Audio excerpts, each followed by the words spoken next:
Welcome to the Tech Egg. Don't get scrambled. Enjoy the video. In this video, I will explain how to get the Tome of Want in Destiny 2. First, you'll need to start the Wishender questline within the Dreaming City. Head over to Petra Venge, who will give you the Broken Awoken Talisman to kick things off. This initial step is crucial for unlocking the subsequent objectives.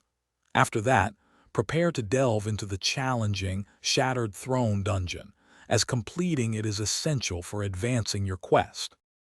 Once inside the Shattered Throne, your next task is to locate and defeat 3 hidden bosses. These aren't just any enemies. Each one drops a unique piece of the Broken Awoken Talisman. You'll need to be thorough and explore every corner of the dungeon to find them all. After successfully defeating all 3, gather up their drops.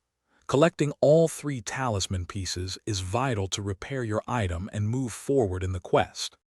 With all 3 talisman pieces in hand, it's time to return to a specific location within the Shattered Throne. Seek out the statue of the Awoken Warrior, which is where you'll present the now repaired talisman. This act signifies your completion of a major part of the quest. Upon doing so, you will be rewarded with the powerful Wishender combat bow, a fantastic addition to your arsenal. Now, regarding the Tome of Want itself, it drops from the final boss of the Shattered Throne dungeon.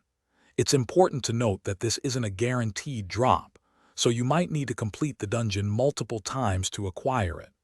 Persistence is key here, so keep running it until you get your prize. Also, for those looking to streamline their daily routine, check the description for a link to some fantastic leak-proof meal prep containers and other great deals. They can really help simplify your week.